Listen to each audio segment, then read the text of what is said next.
Ora, boa tarde a todos. Penso que podemos começar. Sejam muito bem-vindos a este webinar jurídico sobre situação de crise empresarial, layoff ou cessação de contrato de trabalho. É com muito prazer que a Câmara de Comércio e Indústria Luso-Alemã organiza mais um webinar com a Sociedade de Advogados CRBA, Capitão Rodrigues Bastos Areia Associados.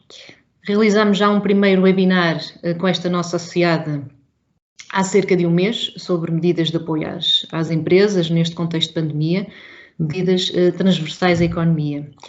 Este webinar de hoje vai se focar nas medidas a que podem recorrer as empresas no âmbito laboral. Com o agravado da pandemia e o novo confinamento geral, decretado em janeiro, muitas empresas viram-se obrigadas a encerrar as suas instalações e muitas encontram-se numa situação de crise empresarial. Além de ser necessário conhecer as medidas de apoio existentes, como o layoff, pode acontecer ser necessário as empresas recorrerem a medidas mais drásticas para poderem sobreviver, como a cessação dos contratos de trabalho dos seus trabalhadores.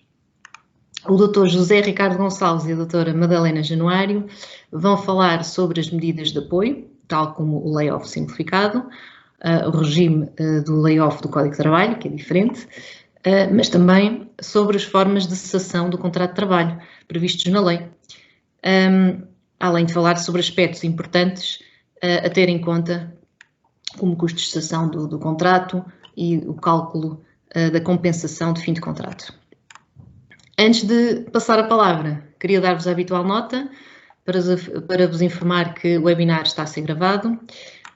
Peço aos participantes que desliguem os microfones e as câmaras durante a apresentação e, como sempre, temos previsto na parte final do evento um espaço para perguntas e respostas. Podem ir já colocando as vossas dúvidas no chat aqui do Teams, ou então podem colocar as vossas perguntas também depois no final do evento, através portanto, ligando o microfone. Passo então a palavra ao Dr. José Ricardo Gonçalves e desejo a todos um bom webinar. Até já. Carolina, muito obrigado.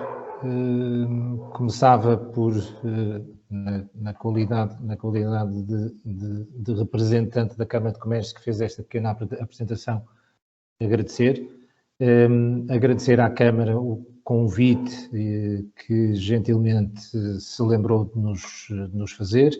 Como disse, tivemos já há cerca de um mês uma primeira intervenção e um primeiro webinar e uma participação no primeiro webinar e quando a Rosário me lançou este desafio para um segundo numa área específica do direito laboral, aceitamos evidentemente com todo o gosto. Além de cumprimentar a Caroline e a Rita, uma palavra muito especial para a Rosário, que já nos conhecemos há muitos anos, e para mim é sempre um gosto voltar a participar em eventos desta casa, que é a Câmara de Comércio e Indústria Luso-Alemã, e que mais não seja dessa forma rever também a Rosário. Muito obrigado mais uma vez. Como a Carolina disse, lembramo-nos de conversar convosco. Aliás, antes de iniciarmos o webinar, eu e a minha colega Madalena Januário comentávamos que não é propriamente a forma que mais nos agrada de fazer uma apresentação sentado ou sentados. Gostamos de conversar com quem nos ouve, partilhar conhecimentos e portanto, mas é com isto que temos que viver nestes novos tempos e digamos, e já nos vamos adaptando a esta nova forma de comunicar e de realização dos seminários. Uma pequena nota só, o nosso escritório, nós estamos em Lisboa e no Porto, a Madalena é responsável pelo departamento laboral em Lisboa e eu tenho a meu cargo esse mesmo departamento no Porto e evidentemente e compreensivelmente trabalhamos os dois transversalmente com a nossa equipa em todo o território. Feita esta breve apresentação, dava-vos nota da seguinte divisão que fizemos entre nós. Eu dava alguns apontamentos sobre a questão do layoff, no caso concreto, o layoff simplificado, e eu, por facilidade de exposição, vou-lhe chamar o layoff Código de Trabalho, que, entretanto, todos nós já nos vimos habituando a ouvir essa designação, e, seguidamente, a Madalena falar-nos-á sobre as formas de cessação dos contratos de trabalho e os custos inerentes às mesmas. O nosso objetivo, e aliás o tema que escolhemos tem esse propósito, é, tendo por base a nossa experiência desde março do ano passado e mesmo a anterior, mas digamos, se nos concentrarmos no período que estamos agora aqui a passar, vimos percebendo que, independentemente da solução do layoff simplificado, algumas empresas julgam ou digamos, não ponderam opções diferentes e distintas para as quais há suporte legal e diferentes e distintas no sentido de não recorrer imediatamente à cessação dos contratos de trabalho. Por vezes tem que ser essa a solução, não há outra alternativa, mas o que nós queremos partilhar convosco é que, e talvez com maior incidência no layoff Código de Trabalho, porque o layoff simplificado, digamos, é um mecanismo de vida curta, digamos assim, pelas razões que já todos sabemos e que eu vos vou relembrar, mas queríamos e vamos nos concentrar um bocadinho mais no layoff Código de Trabalho, porque entendemos ser também uma solução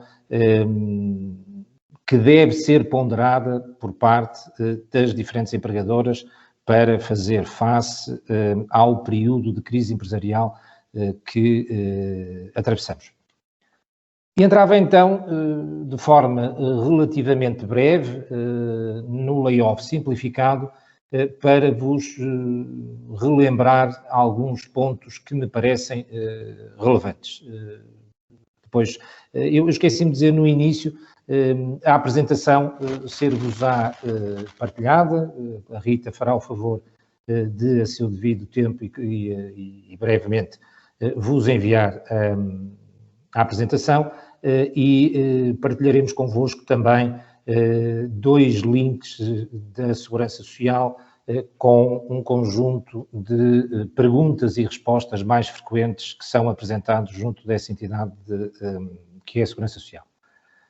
Quanto então ao layoff simplificado, no caso concreto, sabemos que o que está em vigor aplica-se única e exclusivamente quanto à suspensão ou redução do horário de trabalho relativamente àquelas empregadoras ou àquelas entidades empregadoras que, por decisão governamental, estão ou foram obrigadas a suspender, leia-se, a encerrar temporariamente a sua atividade.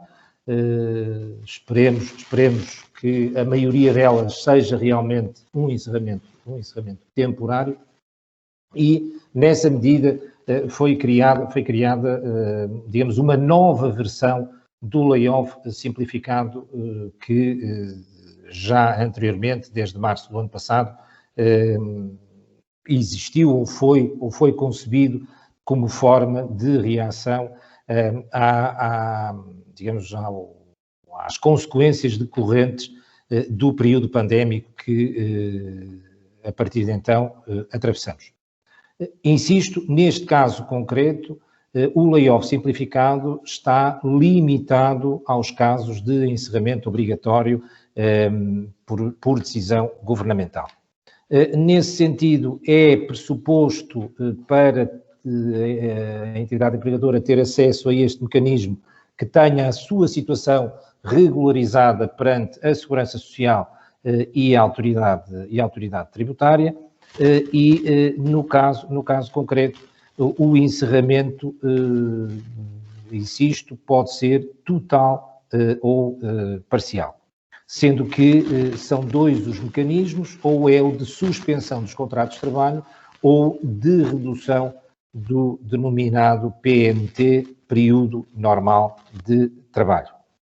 Do ponto de vista procedimental, como sabem, o layoff simplificado e por isso a designação do simplificado, é um meio muito expedito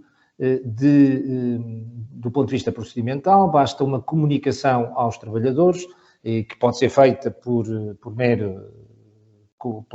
o seu endereço eletrónico profissional, dando conta da medida que vai ser implementada, ora a suspensão, ora a redução, a suspensão do contrato de trabalho, ora a redução do PNT e o período em que a mesma terá a sua duração. O período inicial nunca poderá ultrapassar um mês e o limite para a sua duração é, evidentemente, o prazo estabelecido para o encerramento da atividade e da elaboração da empregadora que ocupa os trabalhadores submetidos a este mecanismo, a esta medida do layoff simplificado. Gostava também de realçar o seguinte: o layoff simplificado não é cumulável com outros mecanismos, seja com o layoff de Código de Trabalho, seja com apoios extraordinários à retoma. De qualquer das maneiras, permite expressamente a lei que uma empresa que estivesse ao abrigo da medida de apoio à retoma possa, no caso concreto, suspender, digamos, a submissão a essa medida e, entre aspas, saltar para o layoff simplificado, desde logo porque os apoios dele decorrentes são superiores e, portanto, mais benéficos para os cofres da sociedade. No caso concreto, se ainda tivermos tempo, voltaríamos aqui a esta questão, ou a esta medida da retoma, e eu pediria à Madalena Januário que fizesse o favor de vos dar aqui também umas luzes, mas eu para já, porque o tempo também é relativamente escasso e o que nós gostávamos de vos ajudar no caso do layoff de Código de Trabalho e dos mecanismos de cessação do contrato de trabalho, poderão impedir depois por questões de tempo, mas se assim permitirem, voltaremos a esta questão do apoio à retoma. Portanto, genericamente, do ponto de vista do layoff simplificado, eram estas notas que nós vos gostávamos de dar. Pedi agora ajuda à Rita de nos apresentar o slide Layoff Código de Trabalho. É o próximo. Obrigado, Rita. Estou. Muito bem.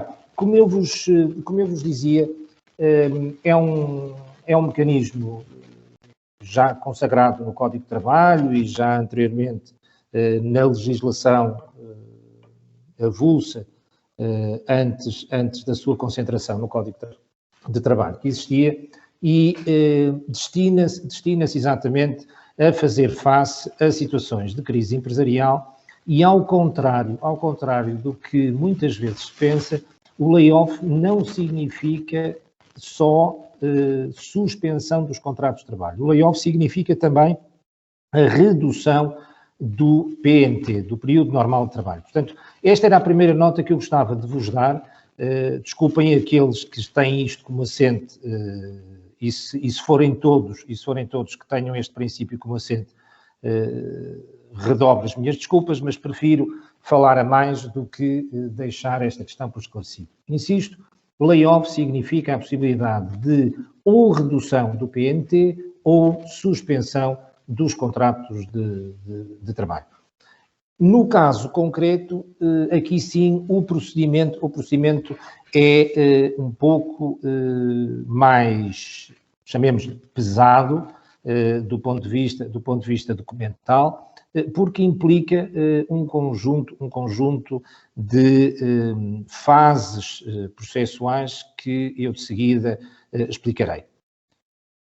Em primeiro lugar, como ponto de partida, temos que estar perante uma situação de crise empresarial.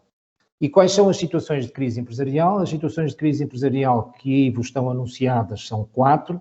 A primeira, por motivos estruturais de mercado ou tecnológicos, que são aqueles motivos expressamente previstos para fundamentar o despedimento coletivo ou a extinção do posto de trabalho. Segundo, catástrofes ou outras consequências que tenham afetado gravemente o funcionamento da empresa.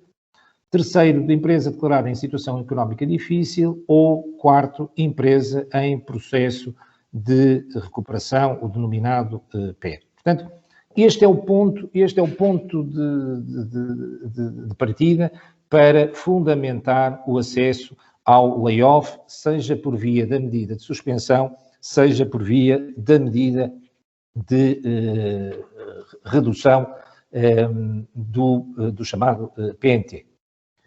Segundo momento é, o das comunicações, que a lei chama de comunicações iniciais. E aqui, pelas razões que vos vou enunciar, verão realmente que o procedimento é, do ponto de vista documental e da fundamentação que lhe está subjacente, bem mais exigente do que o layoff do Código Simplificado. O layoff simplificado.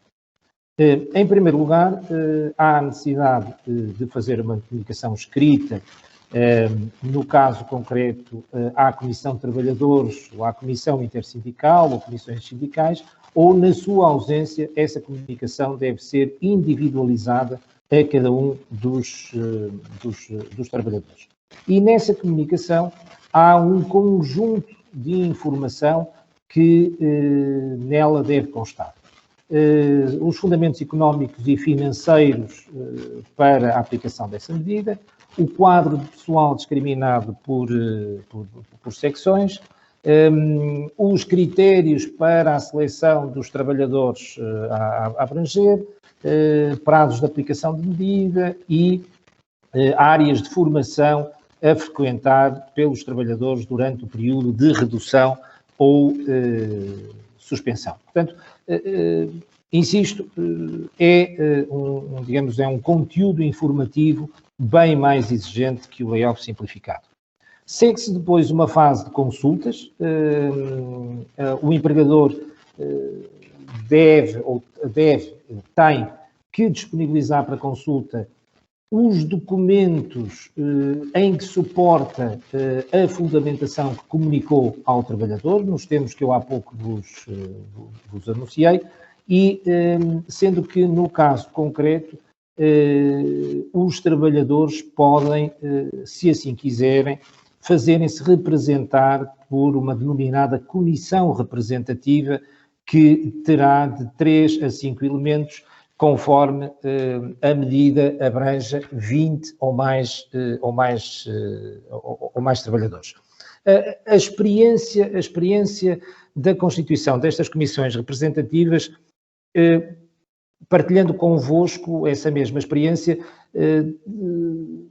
normalmente, primeiro, não há uma grande tendência para a constituição dessas comissões representativas, mas quando elas são constituídas, eu sublinho que não estamos a falar de nenhuma comissão sindical, estamos a falar única e exclusivamente de um conjunto de trabalhadores abrangido por a medida em causa de layoff, que decide por variadíssimas razões, por razões de eficácia por comunicacional, por razões de eficácia negocial, por quaisquer razões, constituir uma comissão de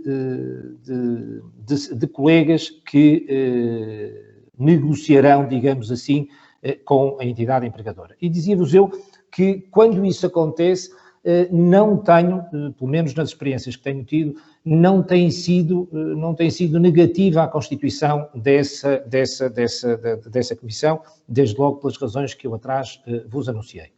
Há depois uma fase de informação e de negociação. Eu não vou entrar agora, evidentemente, no detalhe dos prazos, porque isso depois poderão, evidentemente, consultar a apresentação que vos vamos facultar. Há também lugar à elaboração de uma ata dessa reunião ou reuniões de negociação. A ata essa que revela se houve sucesso ou se não houve sucesso na negociação e então segue-se a fase de comunicação, das comunicações finais a cada um dos trabalhadores, na qual indicam qual é a medida que vai ser aplicada e o seu fundamento e quais são as datas de início e termo dessas mesmas medidas. Por sua vez, a entidade empregadora remete um conjunto de suporte documental para a estrutura representativa dos trabalhadores, se existir, como é evidente, e à segurança social. Portanto, é um requisito que está estabelecido expressamente na lei, a obrigação de fazer chegar esse conjunto de suporte documental à segurança social. Aproveitando por falar em segurança social, eu dou nota também que a experiência, e designadamente desde março passado, tem-me revelado ser útil e terem sido bem-sucedidos os contactos prévios levados a cabo com a segurança social no âmbito não propriamente layoff simplificado, porque esse, digamos, não oferecia grandes dúvidas, mas sim no âmbito de layoff de Código de Trabalho. Portanto, fica esta nota sobre, ou relativamente à, eu diria mesmo, importância por uma questão de certeza e de segurança e de apoio também por parte da entidade que vai, digamos, aceitar, deferir os pedidos de apoio que lhe vão ser submetidos e, portanto, faz todo sentido, na nossa perspectiva, que haja essa atuação articulada e concertada entre a entidade empregadora e a segurança social. Depois, no caso concreto, devem também, existindo, ser informadas designadamente a Segurança Social e a estrutura representativa dos trabalhadores sobre a razão de não ter havido acordo e quais foram as razões que obstaram a esse acordo. Quanto à duração desta medida, seja a suspensão, seja a redução, ela tem uma duração que não deve ser superior a 6 meses ou a 1 ano, em determinadas circunstâncias mais drásticas, chamemos-lhe assim, e pode ser objeto de prorrogação por mais 6 meses. E neste caso concreto, deve haver uma comunicação expressa aos trabalhadores e comissão representativa dos mesmos desta prorrogação e devidamente fundamentada. Dou nota também que o recurso à nova medida de layoff só pode ocorrer depois de passar metade do prazo do seu período inicial de duração, salvo se houver acordo escrito com os destinatários. Eu, no caso concreto, entrando agora na parte do layoff, ou voltando ao layoff simplificado, aos custos e apoio, eu deixaria talvez para o momento de perguntas e respostas a questão dos custos e apoios no layoff simplificado, e por razões de tempo eu pedi à Rita se avançávamos para o layoff Código de Trabalho. Obrigado, Rita. Relativamente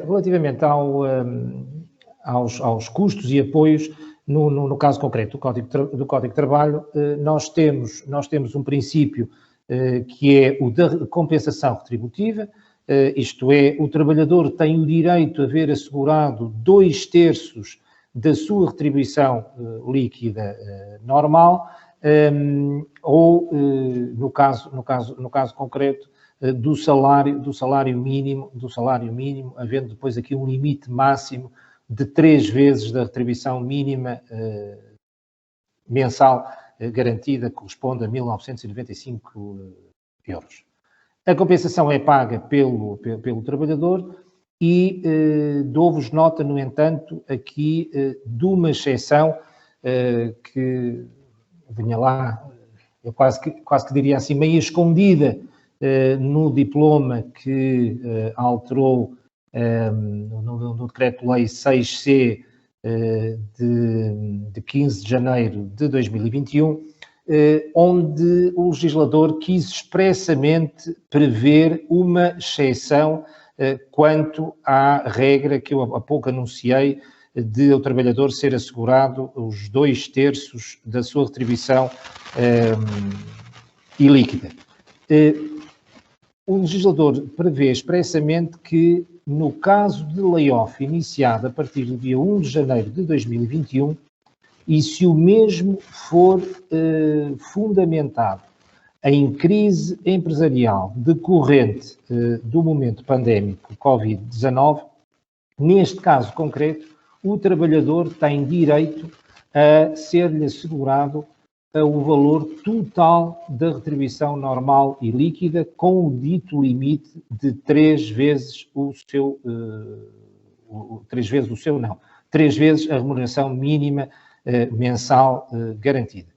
Portanto, é uma inovação introduzida com o diploma em causa e, evidentemente de grande relevância para os trabalhadores, sendo que, como eu vou já explicar, não vai agravar os encargos / o custo que a entidade empregadora tem com o recurso a esta medida.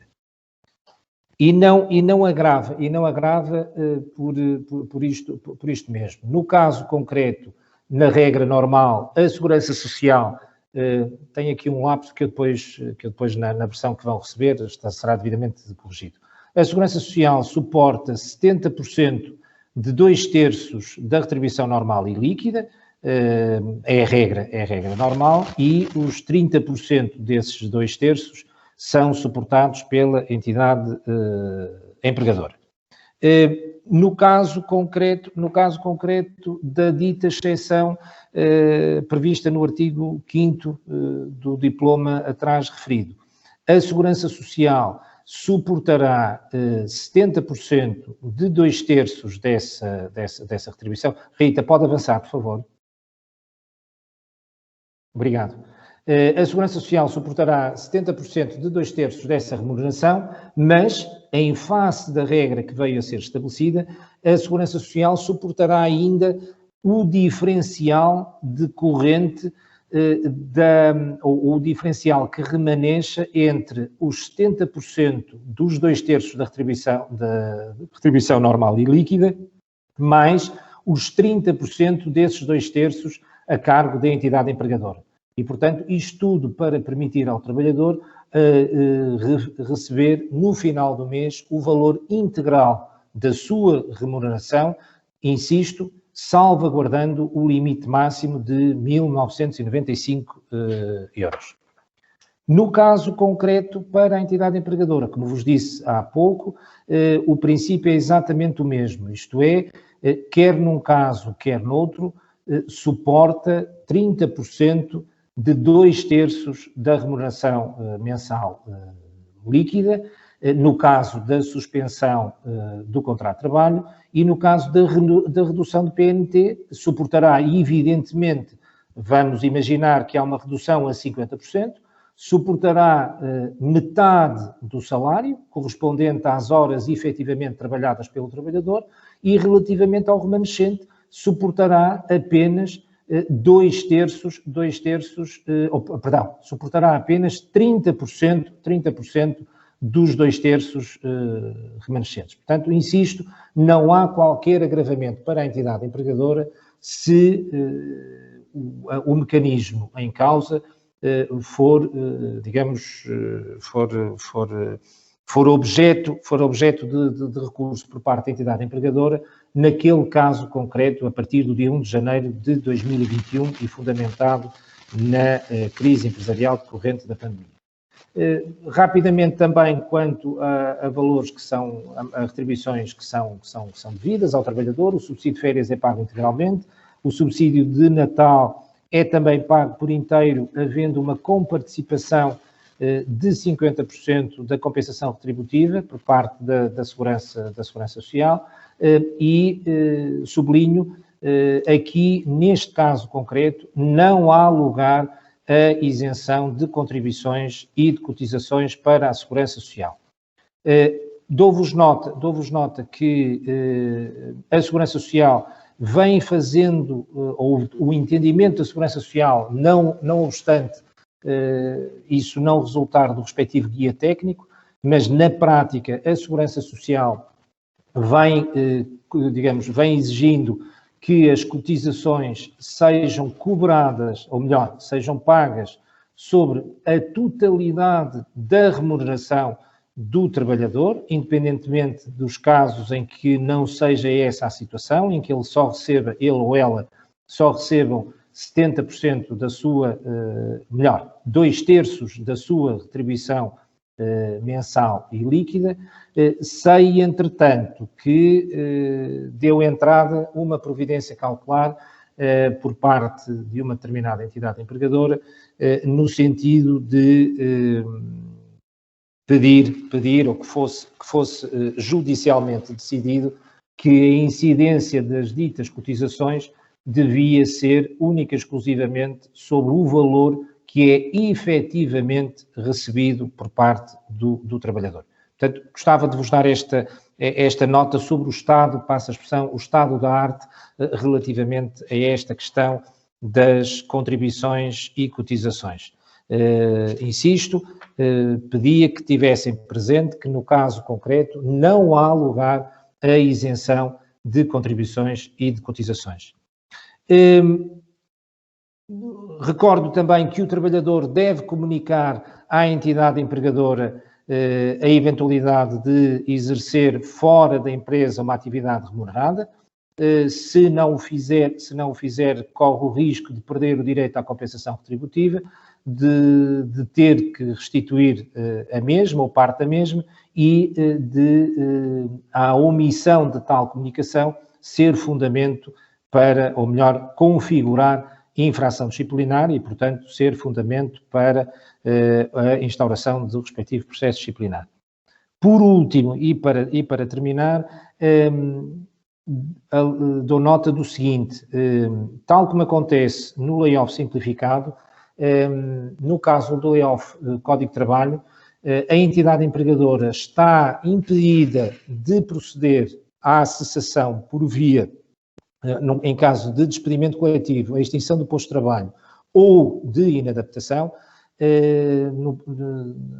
nos 30 dias ou 60 dias subsequentes, não só durante a aplicação da medida, mas também nos 30 ou 60 dias subsequentes, dependendo se teve 6 meses ou mais de 6 meses, mas aqui esta proibição reporta-se exclusivamente aos contratos que tenham sido abrangidos por esta medida. Julgo que sabem, têm isso presente, no caso do layoff simplificado, abrange todos os contratos existentes junto à entidade empregadora. Neste caso concreto, insisto, apenas se refere aos contratos que tenham sido abrangidos por essa medida.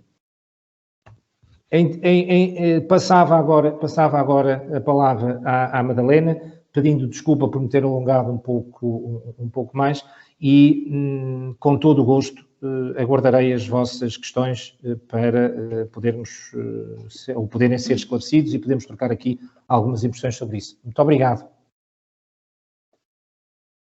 Então, muito boa tarde a todos. Gostaria, em primeiro lugar, de fazer meus também os agradecimentos do Dr. José Ricardo relativamente a esta oportunidade de participar neste webinar. Agradeço muito à Câmara de Comércio Luso-Americana esta oportunidade e também a todos os presentes a vossa disponibilidade para me ouvirem durante alguns minutos, esperando que, de alguma forma, poder contribuir de algum modo para o esclarecimento das dúvidas que tenham. Ora, como o Dr. José Ricardo disse, efetivamente o nosso tema está direcionado para as questões do layoff, mas também para as situações de cessação do contrato de trabalho das empresas em situação de crise empresarial. E isto porquê? Porque o que nós verificamos, e pelo menos da minha experiência profissional, o que eu estou a verificar é que, sendo certo que cabe às empresas e não só ao Estado trabalharem também para a manutenção dos postos de trabalho e para o nível de empregabilidade, a verdade é que muitas vezes esta sede, esta corrida ao incentivo e ao apoio, tolhe um bocadinho o discernimento ao empregador e que se esquece que muitas vezes a seguir a receber esses incentivos, se de facto a sua retoma de atividade não for efetiva, ele vai se deparar ainda assim com um excesso de trabalhadores para aquilo que será a sua atividade. E, mediante isto, vai ter aqui algumas limitações na cessação do contrato de trabalho ou dos contratos de trabalho. Desde logo as cessações que decorrem do nosso regime legal, que é um regime relativamente complicado nesse aspecto, não é? Nós sabemos que não é possível o despedimento em Portugal sem uma justa causa, seja subjetiva no caso do processo disciplinar, seja objetiva no caso dos despedimentos coletivos e das extinções de postos de trabalho ou outros por despedimento por inadaptação. Portanto, de facto, são situações excepcionais e que têm procedimentos próprios e, portanto, que dificultam, sendo essa a intenção, dificultam a cessação dos contratos de trabalho. Mas nós temos aqui uma situação adicional, porque, como disse o Dr. José Ricardo, efetivamente, quando nós recorremos a medidas como o layoff ou como o apoio extraordinário à retoma progressiva ou outros, ficamos limitados durante um período, não só durante o tempo em que estamos a beneficiar do apoio, mas também nos 60 dias subsequentes, de recorrermos a estas possibilidades. E, portanto, o empregador deve, em primeiro lugar, verificar se efetivamente está em situação de iniciar então processos de despedimento coletivo ou de extinção de posto de trabalho, ou até simplesmente chegar a um acordo com os seus trabalhadores, se isso fosse possível, e se o conseguir fazer, e portanto reduzir desde logo os seus efetivos para evitar no futuro, a médio e longo prazo, que a empresa passe por situações de crise ainda maior e que tenha que vir a fechar. E, portanto, é nesta perspectiva que se enquadra aqui no fundo, a minha exposição, e nomeadamente sobre 3 formas concretas de fazer cessar os contratos de trabalho, que são aquelas que mais importam numa situação de crise empresarial. E quais são elas? O despedimento coletivo, a extinção de posto de trabalho e o mero acordo. Relativamente ao despedimento coletivo, e eu pedi aqui à Rita que passasse para o primeiro slide, desculpe lá, mas só agora é que acabei de fazer a minha introdução. E no que respeita ao despedimento coletivo, desde logo nós sabemos que o despedimento coletivo só é possível se efetivamente a empresa tiver uma necessidade ou de encerrar uma ou várias secções da sua empresa ou de reduzir efetivos. Mas porquê? Por motivos de mercado, estruturais ou tecnológicos. Ora, no que às situações de crise empresarial normalmente aqui dizem respeito, quais são os motivos normalmente que se apresentam às empresas? São os motivos ou de mercado ou estruturais. Normalmente, e o que está a acontecer neste momento às empresas, face à pandemia e a toda esta recessão da economia, em resultado da mesma, é que as empresas o que veem é situações de impossibilidade de venda dos seus bens ou serviços, impossibilidades às vezes legais de proceder a essa venda desses bens, ou então, pura e simplesmente, uma descida acentuadíssima da procura dos mesmos. Ora, isto são motivos de mercado. Motivos estruturais podem estar ligados às dificuldades económicas e financeiras, não é? E, portanto, temos empresas que, apesar de continuarem a laborar, por terem reduzido muito os preços dos seus bens e serviços, ou por aí fora, neste momento, têm situações financeiras complicadas e, portanto, não podem manter o mesmo número de postos de trabalho. Ora, perante esta situação, a empresa pode efetivamente avançar com um despedimento coletivo. Porquê com o despedimento coletivo e não com a extinção de posto de trabalho? Ora bem, a diferença entre um e outro está exclusivamente ligada ao número de trabalhadores envolvidos a despedir. E, portanto, o que a lei determina é que nas microempresas, que são empresas até 10 trabalhadores, ou nas pequenas empresas, que são empresas que têm de mais de 10 trabalhadores e até 50 trabalhadores, se a empresa quiser despedir mais de 2 postos de trabalho, 2 ou mais, já tem que fazer um despedimento coletivo. Se quiser fazer só uma redução de uma situação, então tem que recorrer à extinção de posto de trabalho. Assim também, nas médias e grandes empresas, que são empresas que têm mais de 50 trabalhadores, o que acontece é que, se a empresa quiser reduzir até 4 postos de trabalho, terá que recorrer à extinção de posto de trabalho. Se quiser reduzir mais de 4 e, portanto, 5 ou mais postos de trabalho, já terá de recorrer ao despedimento coletivo. O despedimento coletivo tem um procedimento, como é evidente, é um procedimento relativamente complexo, mas que é mais complexo na sua preparação que depois na sua própria realização. Ou seja, se o empregador tiver o procedimento devidamente preparado e bem estruturado e bem fundamentado, depois é uma questão de cumprir prazos e procedimentos e tudo corre. Começa pela necessidade de comunicar essa mesma intenção de proceder ao despedimento aos trabalhadores,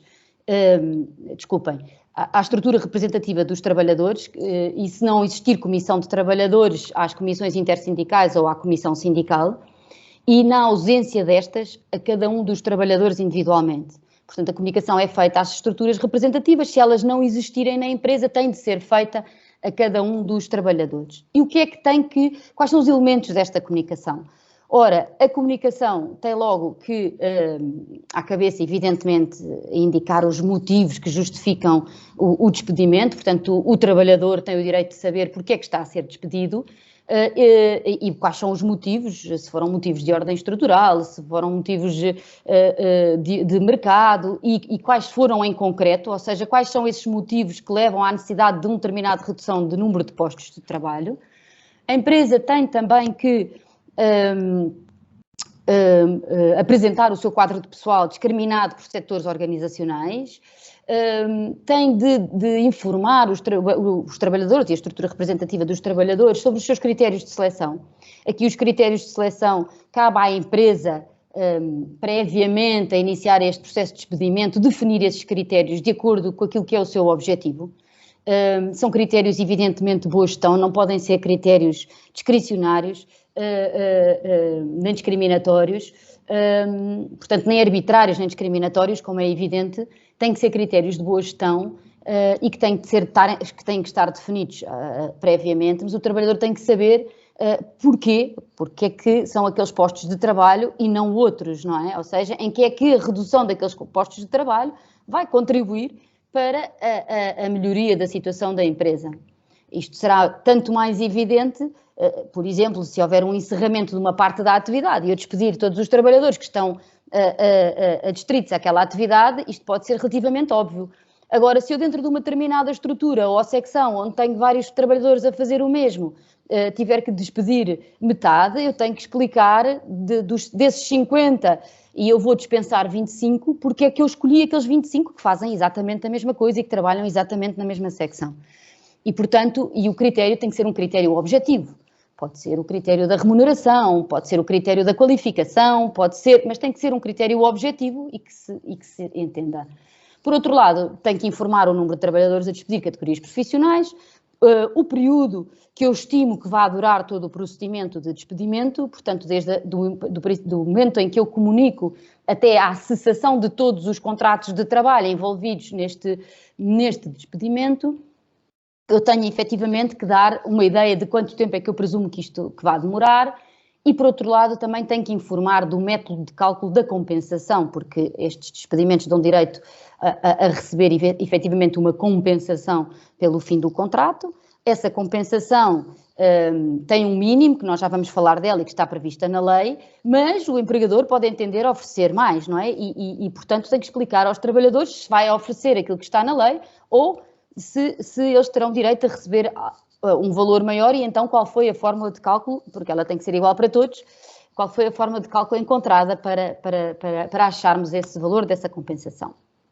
Pois bem, depois da comunicação, inicia-se uma fase de constituição, de uma possibilidade de constituição de uma comissão representativa dos trabalhadores para este processo de despedimento, uma comissão ad hoc, tem ali 5 dias para constituírem.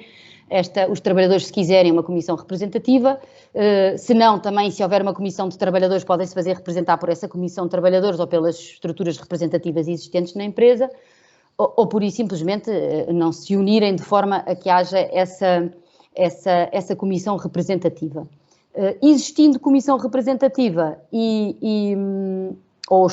ou qualquer outra estrutura representativa dos trabalhadores na empresa, a empresa está obrigada a iniciar uma fase de informações e negociação com essa estrutura, onde tem de fazer intervir o serviço competente do Ministério do Trabalho da área laboral, neste caso é o serviço que está do Ministério do Trabalho, que está ligado também à discussão da contratação coletiva e, portanto, aqui a DGERT, e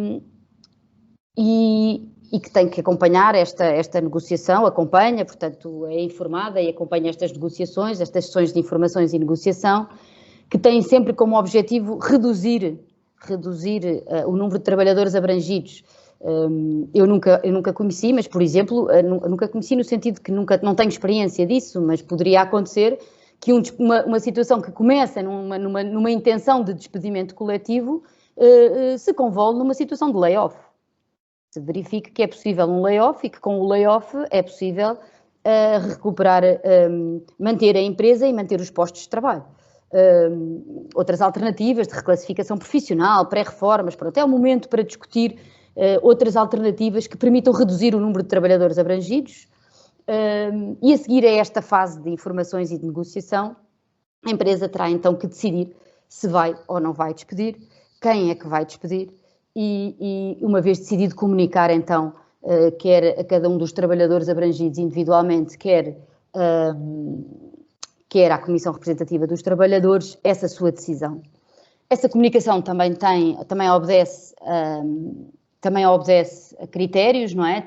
Há matérias que têm que constar dessa comunicação, desde logo os motivos justificativos, a data da cessação do contrato. É muito importante as empresas perceberem que, de acordo com as antiguidades dos trabalhadores, terão de conceder, ainda que decidam pelo despedimento daqueles trabalhadores, terão de conceder a cada um, após esta comunicação, portanto, de decisão definitiva, terão de conceder a cada um o aviso prévio a que têm direito e esse aviso prévio, é tanto maior quanto maior for a antiguidade do trabalhador. E, portanto, se um trabalhador tiver uma antiguidade na empresa de mais de 10 anos, 10 ou mais anos, terá que ter um aviso prévio de 75 dias. Que são 2 meses e meio quase, não é? Portanto, a partir do momento em que eu comunico que vou despedir aquele trabalhador que tem mais de 10 anos até ao fim do seu contrato, vão decorrer 75 dias. Por outro lado, se o trabalhador estiver ao serviço da empresa há menos de 1 ano, o aviso prévio é de 15 dias e pronto, tem aqui no slide os avisos prévios e, portanto, ele pode ir, no fundo, ter esta ideia que pode ir de 15 dias a 75 dias, não é? Pronto, de acordo com as antiguidades. Agora, para além desta questão, o que eu tenho também, a informação que eu também tenho que dar, e que é muito importante, eu, empregador, é de facto o que é que eu vou pagar às pessoas no final do contrato. e as pessoas têm que saber quanto é que vão receber a título de compensação pelo fim de contrato, já lá iremos, mas também os créditos laborais a que têm direito, os que já estejam vencidos e que se encontrem por pagar, e os que terão direito e que são exigíveis na decorrência da própria cessação do contrato de trabalho. Eu não tenho só que informar quais são os montantes, como eu também tenho que informar como é que vou pagar, a forma de pagamento, o dia em que eu vou pagar e onde é que eu vou pagar, o lugar. E, portanto, tudo isto tem constado da comunicação. É muito importante estas formalidades sobre a pena de ilicitude do próprio despedimento. Portanto, estas formalidades têm necessariamente de se encontrar cumpridas. Feita a comunicação, e eu pedia à Rita, exatamente, feita esta comunicação aos trabalhadores, eu não posso esquecer que eu também tenho que fazer comunicação da decisão, e bem como das atas das reuniões de informações e negociação ao serviço competente do Ministério responsável pela área laboral, que esteve presente também nessas reuniões, além de uma série de informação que à imagem do layoff do Código de Trabalho, eu também vou ter que dar aqui para que o Ministério tenha conhecimento relativamente aos trabalhadores que são abrangidos. Essa mesma informação eu vou ter que dar à estrutura representativa dos trabalhadores. Poderíamos passar ao... Obrigada. Então, mais ou menos, qual é a duração deste processo? Pois bem, eu pus aqui uma duração estimada, mas de facto, entre as fases do processo e os avisos prévios, e tendo em conta que as negociações às vezes podem ser mais demoradas, não é? Ou menos demoradas, um despedimento coletivo nunca se consegue, não é possível, desde o momento em que é comunicada a decisão até ao despedimento do trabalhador, quer dizer, entre 2 a 6 meses é o mínimo, não é? Pronto, dificilmente uma empresa consegue fazer um despedimento coletivo num período inferior a este. E isto é importante porquê? É importante porque o empregador tem que perceber que durante este período todo vai ter que pagar a retribuição aos trabalhadores, não é? Eu posso já não estar a precisar deles, posso estar a ter vindo de uma situação de layoff simplificado, ter estado 60 dias à espera para despedir estas pessoas e de repente deparo-me com um processo que poderá demorar 3, 4, 5, 6 meses em que eu vou ter que continuar a pagar a retribuição a trabalhadores relativamente aos quais eu posso não ter nenhuma atividade. Ou, tendo atividade, não tenho forma de lhes pagar, e isso pode resultar no fecho da minha própria empresa, não é? Pode resultar numa insolvência, pode resultar em situações muito complicadas e, portanto, efetivamente é importante perceber que eu depois, para fazer um despedimento coletivo, vou ter que, durante o período do próprio processo de despedimento, pagar a retribuição aos trabalhadores e tudo o que eles têm direito. Posso dispensá-los de prestar a atividade, isso não me isenta de pagar a retribuição. Pois bem, dito isto relativamente ao despedimento coletivo, a outra hipótese é de facto a extinção de posto de trabalho. Como eu disse inicialmente, relativamente ao despedimento coletivo, a diferença tem a ver com o número de trabalhadores envolvidos. Ou seja, numa micro e pequena empresa, se eu quiser reduzir apenas um posto de trabalho, eu tenho que recorrer ao processo de extinção de posto de trabalho. Numa média empresa, ou numa grande empresa, eu se quiser despedir 1, 2, 3, 4 trabalhadores e, portanto, se eu quiser reduzir, digamos assim, 4 postos de trabalho, eu tenho que recorrer ao processo de extinção de posto de trabalho e não ao despedimento coletivo. Porquê? Porque o processo de extinção de posto de trabalho, tendo em conta que o número de trabalhadores abrangidos é normalmente muito mais reduzido e pode ser só um, acaba por apertar aqui um bocadinho os critérios e por vincular as empresas ao cumprimento de determinadas obrigações para salvaguardar que o que se pretende com o despedimento não é substituir os trabalhadores, mas efetivamente reduzir postos de trabalho. Não é? Porque quando nós fazemos um processo de despedimento, de extinção de posto de trabalho, para reduzir um posto de trabalho, eu tenho que garantir efetivamente que eu não tenho forma de reenquadrar aquele trabalhador na minha empresa. Portanto, é efetivamente um processo que, apesar de ter exatamente os mesmos motivos do despedimento coletivo, e portanto eu só posso avançar com o despedimento se tiver motivos de mercado, estruturais ou tecnológicos, e portanto estando numa situação de crise empresarial neste momento, estando numa situação de atividade parada, de redução da minha faturação, é normal que eu possa ter necessidade de reduzir postos de trabalho, porque não antevejo voltar ao mercado na mesma situação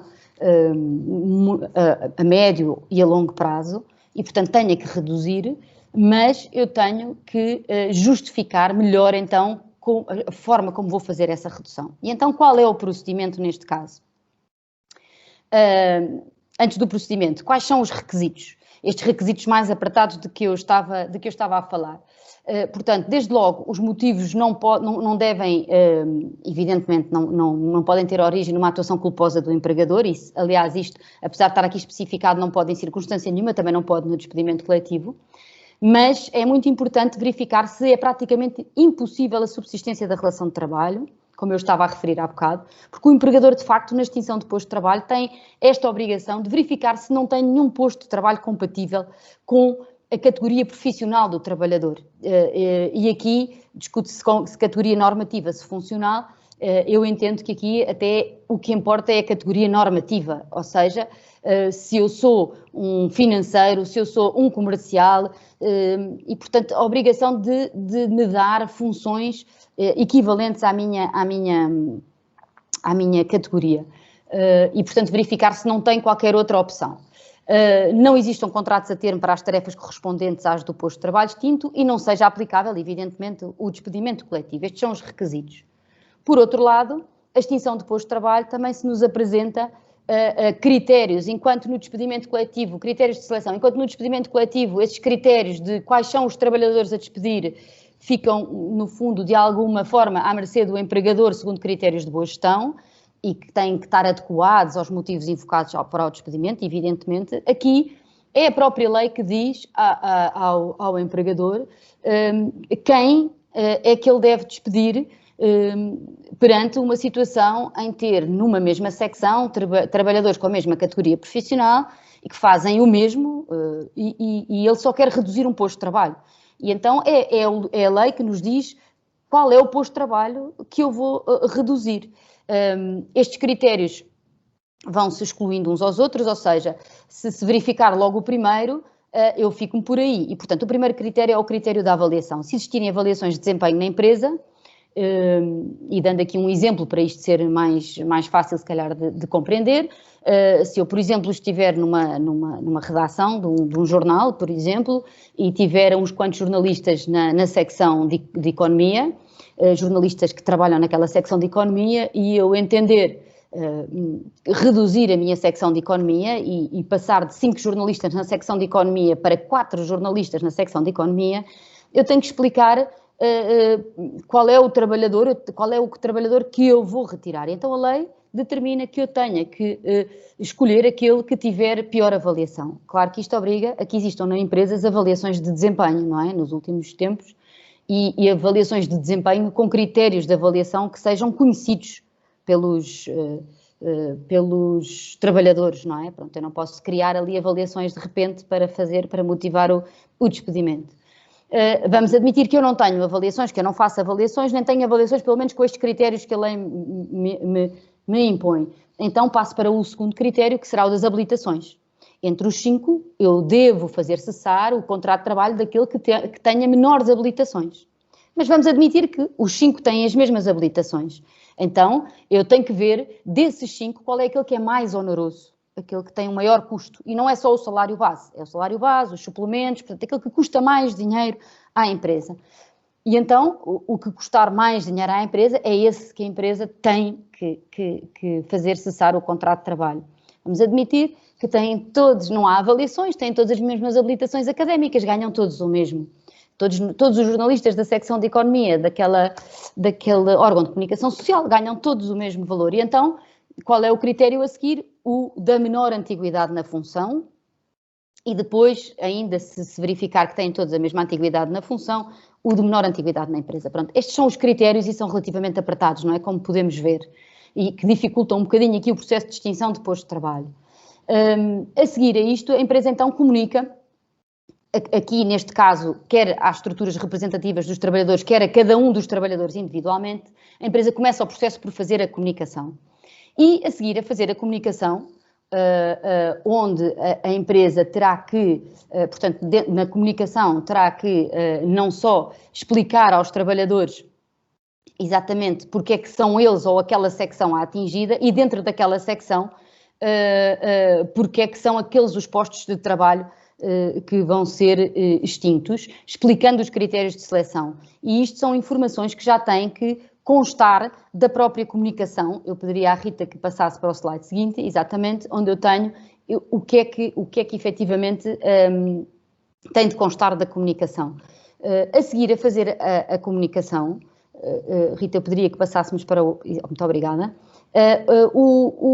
O trabalhador, no processo de extinção de posto de trabalho, tem a possibilidade de fazer intervir a ACT para vir junto da empresa verificar se os tais requisitos de que eu falei, se estes critérios de seleção foram cumpridos.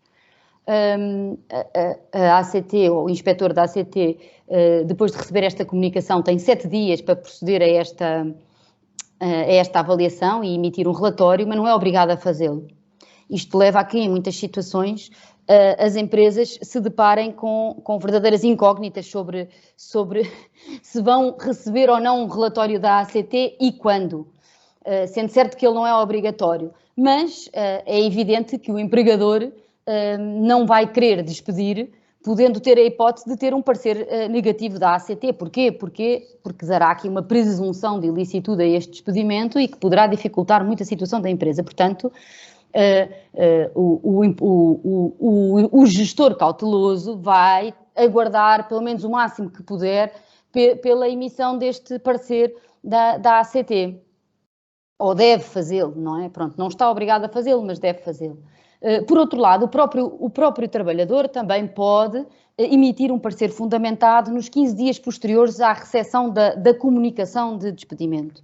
Segue-se a isto. Portanto, passados estas fases, aqui não há fase de informações nem de negociação, há esta fase dos pareceres fundamentados e da intervenção da ACT, então o empregador tem que decidir se despede ou não e tendo decidido que despede, tem que informar, então, fazer essa comunicação a cada um dos trabalhadores individualmente, comunicação essa onde tem que referir os motivos justificativos, tem que confirmar a existência dos requisitos. Caso o trabalhador se tenha colocado alguma objeção aos critérios de seleção, a empresa também tem que justificar se os cumpriu e de que forma é que os cumpriu e fazer prova disso, relativamente aos critérios de seleção. Esta comunicação terá que ter também indicada as datas da cessação do contrato e, portanto, os avisos prévios que o empregador terá que dar ao trabalhador. O trabalhador tem que saber quando é que o seu contrato vai terminar, então, de acordo com o aviso prévio a que tem direito e, por outro lado, também tem direito a saber o montante da sua compensação e o valor dos créditos laborais que tem a receber vencidos e que sejam exigíveis na decorrência do fim do contrato. Também aqui o empregador não tem só que comunicar o montante, como momento, lugar e forma de pagamento, ok? Isto é muito importante, esta comunicação. A duração do processo de extinção de posto de trabalho é mais ou menos a mesma, acaba por ser mais ou menos a mesma previsível do despedimento coletivo. Porquê? Porque apesar de não termos aqui a fase de negociação, de informação e negociação, temos não só a possibilidade que é dada ao trabalhador de emitir o parecer fundamentado, como esta intervenção da ACT, que muitas vezes acaba até por demorar em muito este processo, tornar estes processos até muito pesados, em termos de tempo. E por isso é mais ou menos a duração previsível, é mais ou menos esta, e mais uma vez alerto para a necessidade de ter isto em conta. Ou seja, se eu verifico já hoje que estou numa situação em que já não posso, nem a médio nem a longo prazo, antevejo que a minha empresa continua a laborar com estes postos de trabalho, se isso é ruinoso para a minha empresa, eu devo pensar desde logo se devo então iniciar um processo de despedimento coletivo ou de extinção de posto de trabalho, tendo em conta que ele que o processo em si é um processo demorado, não é? E que eu vou ter que pagar as retribuições durante esse período, ok? Pronto. Ora bem, passamos então aqui para a questão do acordo, não é? Onde é que entra aqui o acordo? O acordo entra no seguinte, que é, evidentemente, dois não fazem o que um não quer, não é? E, portanto, o acordo depende sempre, o acordo para a cessação do contrato de trabalho depende sempre da vontade do trabalhador, mas também depende sempre de uma capacidade de convencimento por parte da empresa de que, efetivamente, o acordo é a melhor opção. E quando é que o acordo é a melhor opção? Isto partindo eu de um princípio que me parece evidente, que é, tendo em conta toda a demora do processo e os custos do processo para a empresa, não será difícil à empresa encontrar um valor, fazer contas e encontrar um valor que, sendo mais alto que a compensação que o trabalhador iria ter direito no despedimento coletivo, extinção de posto de trabalho, extinção de posto de trabalho, lhe ainda assim, e portanto oferecer um pacote que tenha alguma vantagem retributiva para o trabalhador e que ainda assim seja vantajoso para a empresa. Às vezes para gastar o mesmo dinheiro, às vezes para gastar um bocadinho mais. Porquê?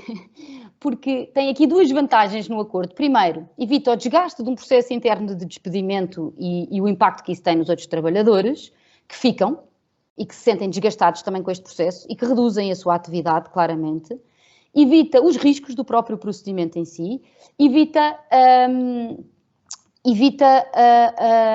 o risco de processos judiciais, pode propor ao trabalhador o pagamento em prestações, por exemplo. O trabalhador pode aceitar, pode fazer um pagamento mais elevado de uma compensação e propor esse pagamento em prestações. Por outro lado, é importante também as empresas terem este conhecimento e também transmitirem este conhecimento aos trabalhadores que o valor que lhes pagam a título de compensação estará isento até a um determinado valor de IRS e de contribuições para a Segurança Social. E, portanto, que o valor que vão receber, até um determinado montante, que é o que está estabelecido no número 4 do artigo 2º do Código do IRS, está isento de tributação. E, portanto, isso tem evidentemente vantagens para o trabalhador, mas também tem vantagens para o empregador.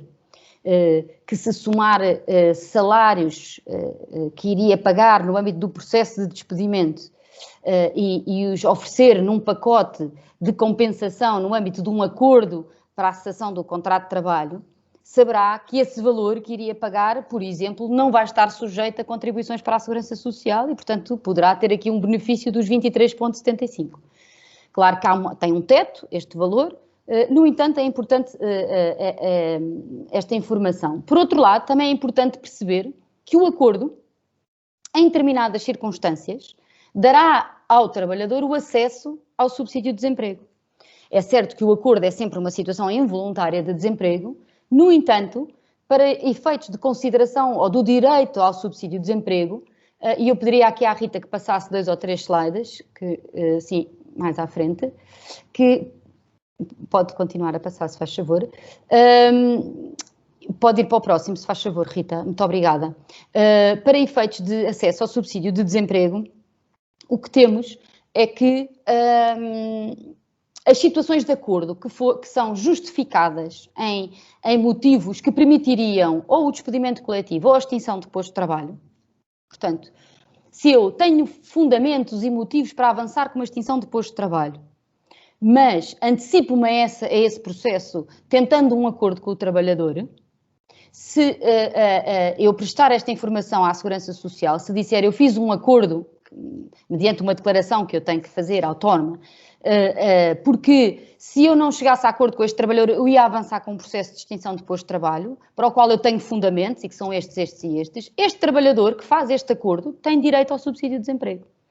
Ora, evidentemente, para o trabalhador, pode ser vantajoso, recebendo uma compensação superior, beneficiando aqui de algumas isenções, tendo acesso ao subsídio de desemprego, pode ser benéfico, então, enveredar pelo acordo, sendo que para a empresa será certamente, não é? Quase em todas as circunstâncias, será sempre uma situação mais confortável avançar pelo acordo. E, portanto, não custa tentar. Claro que, como sabem, existem, ou se não sabem, eu informo agora pela primeira vez, ou seja, como a Segurança Social não tem forma de fiscalizar este tipo de situações, criou aquilo que nós hoje em dia denominamos das cotas, não é? Existem cotas para este tipo de acordos e que limitam a possibilidade das empresas Quer dizer, não limitam a possibilidade da empresa fazer acordo, limita é o direito do trabalhador ao subsídio de desemprego. Se a empresa já tiver ultrapassado essas cotas, esses números por triênio, e estão aqui os valores no slide, eu já tenho que acelerar um bocadinho e, portanto, não os vou referir, vocês depois terão acesso aqui a esta informação. De facto, tendo ultrapassado, o trabalhador não terá acesso, mas se não tiver ultrapassado até um determinado limite, esta é de facto uma boa opção. Ora bem, créditos salariais, aqui nestes custos também é preciso ter em conta o quê? Mais uma vez, é preciso ter em conta que quando o contrato termina, há valores que obrigatoriamente são devidos e desde logo a questão das férias, que é sempre uma questão tão chata e que toda a gente fica sempre muito incomodada com esta situação, quando chegamos à altura de ter que pagar férias e quais são as férias e já teve as do ano passado e as deste ano. Então como é que isto funciona? Pois bem, o trabalhador vence o seu direito a férias os 22 dias no dia 1 de janeiro de cada ano, não é? E, portanto, este ano de 2021, os trabalhadores, em princípio, a regra, já venceram o seu direito a 22 dias de férias, que, uma vez que estamos em março, ainda não gozaram. E como não gozaram, iriam gozar, vão marcar, não é? Entre março e outubro vão gozar as suas férias. Se o contrato deles terminasse agora, vamos supor, por exemplo, em dezembro, no final de março deste ano, das duas uma, ou o empregador, no âmbito do despedimento coletivo, extinção de posto de trabalho, até do acordo, determinava aqui o gozo das férias até ao fim do contrato, destes 22 dias, ou no fim do contrato vai ter que os pagar. Vai ter que pagar os 22 dias e também o subsídio de férias, não é? Se determinar o gozo desses 22 dias até ao fim do contrato, antes do gozo tem que pagar o subsídio de férias. Se precisar do trabalhador por algum motivo e o mantiver a trabalhar e ele não gozar estes 22 dias, efetivamente no fim do contrato tem que pagar os 22 dias e o subsídio de férias. Terá de pagar ainda os denominados proporcionais, que são também, portanto, proporcional de retribuição de férias, subsídio de férias e subsídio de Natal, relativo ao período de contrato do ano em que o contrato cessa, portanto, no mesmo exemplo, relativamente a janeiro, fevereiro e março, isto admitindo que o contrato ia cessar no dia 31 de março, portanto, teria que pagar 12 aves destas remunerações, relativamente a este período. O crédito de formação, como sabemos, os empregadores estão obrigados a dar horas de formação que, não dando, se transformam em créditos de formação que o trabalhador tem direito a exigir, mas que prescrevem ao final de 3 anos, a partir do momento em que os podem exigir. E, portanto, quando o contrato cessa, se não tiver sido dada essa formação e se existirem esses créditos de formação, que no limite serão de 3 anos, o empregador tem que pagar esse crédito de horas de formação. Até 2019, se não me engano, o crédito, setembro, outubro de 2019, não tenho a certeza, mas sei que é 2019 de certeza, o crédito de formação era de 35 horas por ano, a regra agora é de 40, e portanto poderão ter que pagar 105, 120 horas de retribuição a título de crédito de formação, também no fecho de contas é obrigatório. Por outro lado, a compensação. Pronto, passamos então à compensação, e aqui, não me querendo alongar muito, mas gostaria de deixar... há uma nota muito importante e que este slide diz aqui, é que é preciso ter em conta que, efetivamente, retirando a situação de acordo, em que isto pode ser negociado, o pagamento e o pagamento faseado, no despedimento coletivo e na extinção de posto de trabalho, é perentório que o empregador pague tudo o que tem a pagar até ao fim do contrato, não é? Sob pena de ilicitude do despedimento. E, portanto, é preciso ter disponibilidade financeira para isto. Porque se a empresa estiver com dificuldades financeiras e não conseguir pagar, corre aqui o risco da impugnação desta situação de despedimento e da verificação da ilicitude do mesmo pelo tribunal. E, portanto, esta também é uma questão que o bom gestor tem que ter sempre em linha de conta, não é? Pronto. Relativamente à compensação. Ora bem, hoje em dia o que a lei estabelece a título de compensação retributiva por fim de contrato de trabalho no âmbito de um despedimento coletivo ou de uma extinção de posto de trabalho, uma situação objetiva de cessação do contrato de trabalho, justa causa objetiva nestas duas, pelo menos também noutras, mas nestas duas, o que determina é de facto o direito do trabalhador a uma compensação equivalente a 12 dias de remuneração base mais diuturnidades por cada ano de antiguidade, sendo a fração de ano calculada na proporção.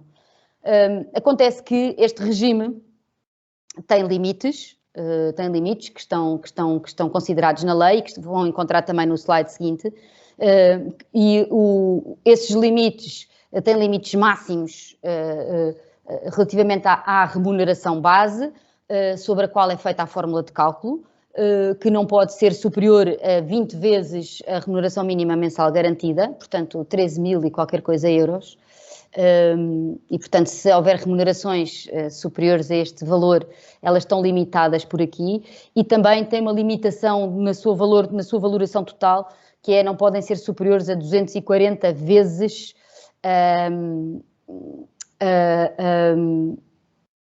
não podem ser superiores a 240 vezes a remuneração mínima mensal garantida. Portanto, estes têm estes limites, que são estes, portanto, de facto, o máximo de 12 salários, e mesmo quando se chega a estes 12 salários, terem atenção que a base sobre a qual é feito o cálculo também tem um limite e que o seu montante global também está limitado. Pronto, tem aqui os limites. Por outro lado, temos sempre que ter em consideração também que os trabalhadores cujos contratos de trabalho se iniciaram antes da alteração da lei, portanto, antes de 31 de outubro de 2012, que têm uma consideração, ou seja, a compensação que lhes é devida é calculada de forma diferente. Portanto, é calculada até essa data, desde o início do contrato até 31 de outubro de 2012, como era calculado ao abrigo da lei antiga, à razão de um salário base mais diuturnidade por cada ano de antiguidade.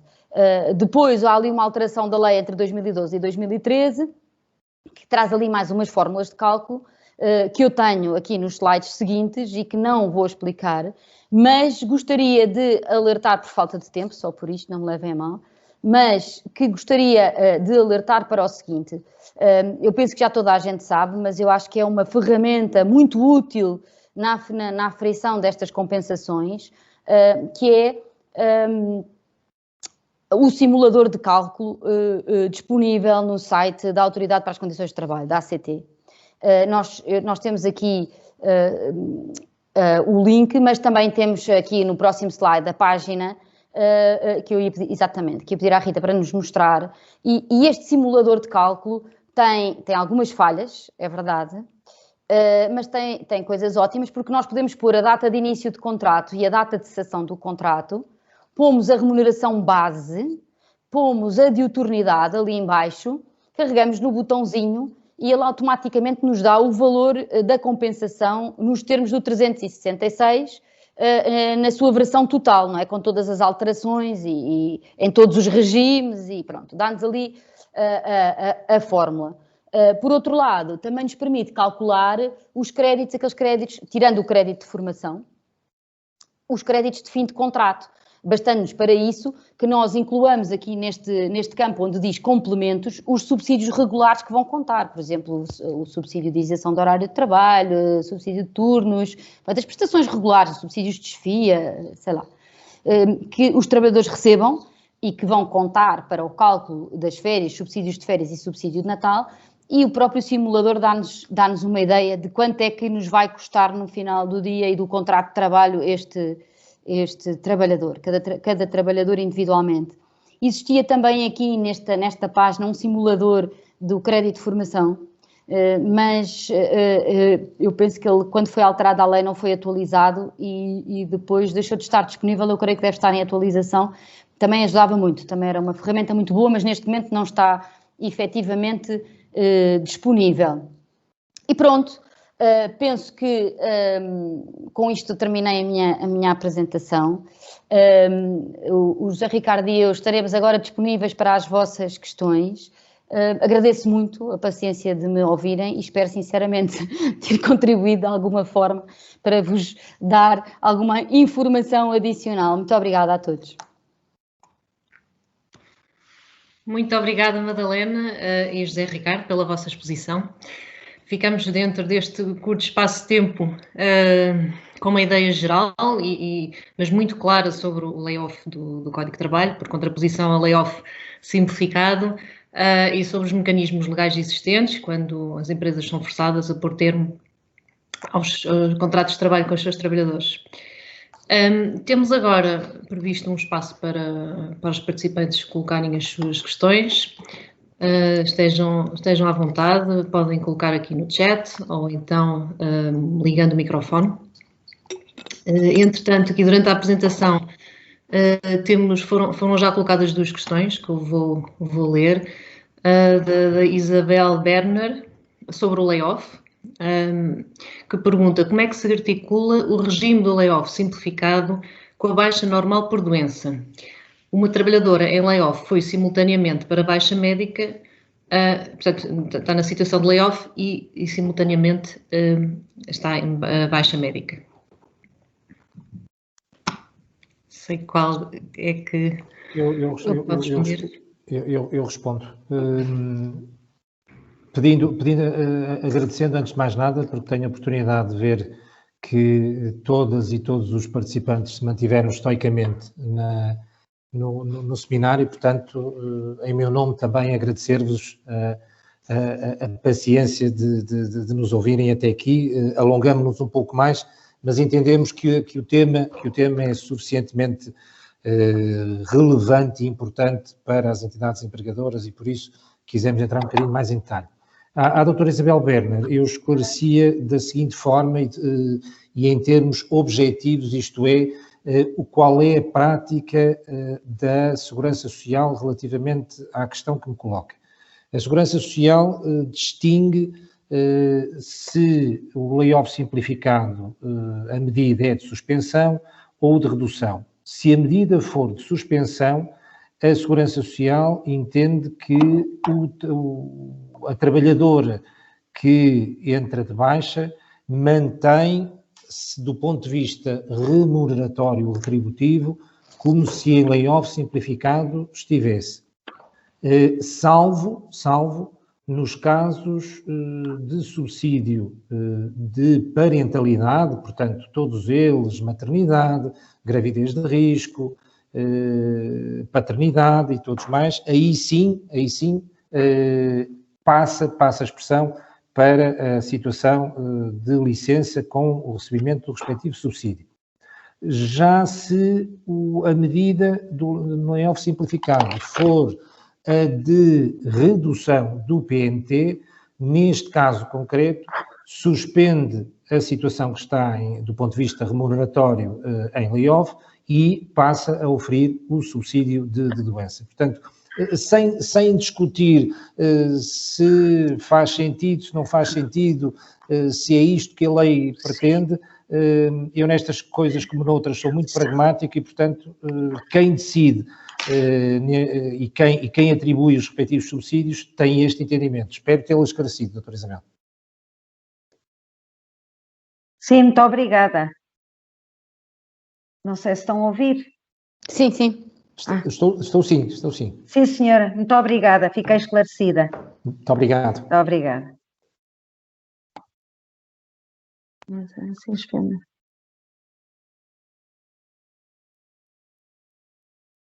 Carolina, eu não estou a ouvir, tem o som desligado. Obrigada. Aqui mais uma questão do Rui Costa sobre o despedimento coletivo e os avisos prévios. Tendo em conta que o despedimento coletivo é isso mesmo, coletivo, é um pouco estranho que o todo não seja informado ao mesmo tempo. Por exemplo, vão ser despedidos da secção 2 pessoas, uma com 10 anos de empresa e outra com vão formar o mais velho com 75 dias, o outro vai saber de imediato. Sei quem é que... Sou eu que vou responder, certo. Talvez não me tenha explicado bem.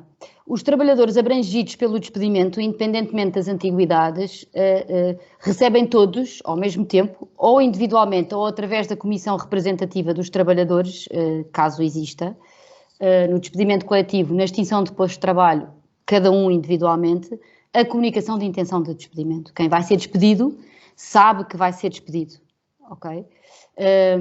Depois no âmbito do procedimento, portanto, há duas comunicações. Há a inicial, que é uma comunicação de intenção, e da qual todos tomam conhecimento, todos os que são abrangidos, e depois há a decisão final, em que eu digo, sim senhor, o senhor vai ser mesmo despedido, e o seu contrato vai terminar, de acordo com a antiguidade desse trabalhador, não é? Irá terminar daqui a 15 dias, daqui a 30, 60 ou 75 dias. Portanto, não sei se respondi à questão, espero ter esclarecido. Perfeitamente, muito obrigado. Nada, de nada. Obrigada, Madalena. Eu também tinha aqui uma questão.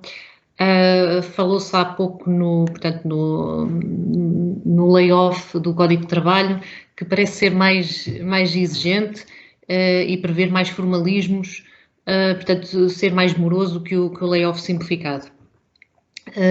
Quais são os motivos principais que podem levar as empresas a recorrer ao layoff do Código de Trabalho? São requisitos do layoff simplificado que depois acabam por não se ver cumpridos, ou quais são, assim, de uma forma geral, que é que as leva portanto, a ir por esse mecanismo? Obrigado, Carolina. Eu diria que serão essencialmente duas as razões alternativas pelas quais o empregador se decide recorrer ao layoff do Código de Trabalho. Em primeiro lugar, por não reunir o requisito de que atualmente depende o recurso ao layoff simplificado, que é a empresa em causa estar encerrada em virtude, para ser mais rápido, em virtude do decretamento do estado de emergência. E, portanto, essa pode ser uma razão. Mas também pode haver outra razão. Aliás, a Madalena já sinalizou há pouco, e eu reforçava, o sentido e a importância que tem ponderar a opção por uma ou por outra medida. E a segunda razão pode ser esta.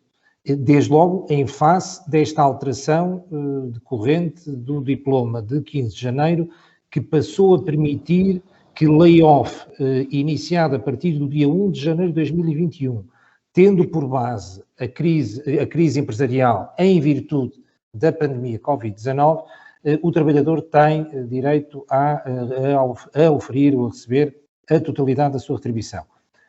A opção pelo layoff Código de Trabalho pode ser determinada, desde logo, pela circunstância de, neste caso concreto, layoff Código de Trabalho, a empregadora não ter a limitação que decorre do layoff simplificado, que é, no período de layoff, mas esse é idêntico às duas, não pode despedir, despedimento coletivo, extinção de posto de trabalho ou despedimento por inadaptação, mas, e aqui diferencia-se, nos períodos seguintes, 60 dias, layoff simplificado. Todos os contratos de trabalho, independentemente daqueles que tenham ou não estado em suspensos ou redução do período normal de trabalho, enquanto no layoff Código de Trabalho é de 30 a 60 dias, essa limitação, portanto, conforme tenha durado 6 meses ou mais a medida em causa, e segundo, a limitação quanto ao despedimento coletivo, a extinção e inadaptação é só relativo àqueles contratos de trabalho que foram objeto dessa medida. Portanto, assim, em termos genéricos e concluindo, Carolina, serão essencialmente uma destas duas razões que impele a entidade empregadora a optar pelo layoff Código de Trabalho. Eu adiantaria ainda mais uma, que é o facto de poder prever o tempo que necessita, para além de não estar dependente, porque imaginemos uma empresa que agora tem todos os seus estabelecimentos encerrados, não é? Mas daqui a um mês esse estabelecimento vai ser aberto e eu sei que a minha situação não vai ficar nesse curto espaço de tempo de modo a eu poder dar atividade a todos os meus trabalhadores. Então, eu posso prever aqui uma situação de 4 meses de layoff, ok? Posso estabelecer um período que sou eu que determino dentro daquilo que a lei me permite, não é? E, portanto, dá maior certeza, digamos assim. Eu não estou sujeito só aqui às decisões do governo, eu estou a fazer uma análise da minha situação em concreto e a decidir sobre ela. Sim, são de facto vantagens muito fortes que penso que a maioria das empresas não terão conhecimento. Mas pronto, muito obrigada pelo esclarecimento. Estou aqui a ver se existe mais alguma questão. Rui Costa coloca aqui mais uma questão. Tendo, por exemplo, 4 ou 5 colaboradores impedidos de exercer as suas funções em plenitude por problemas de saúde comprovados pelo médico de medicina no trabalho, podemos recorrer ao despedimento coletivo?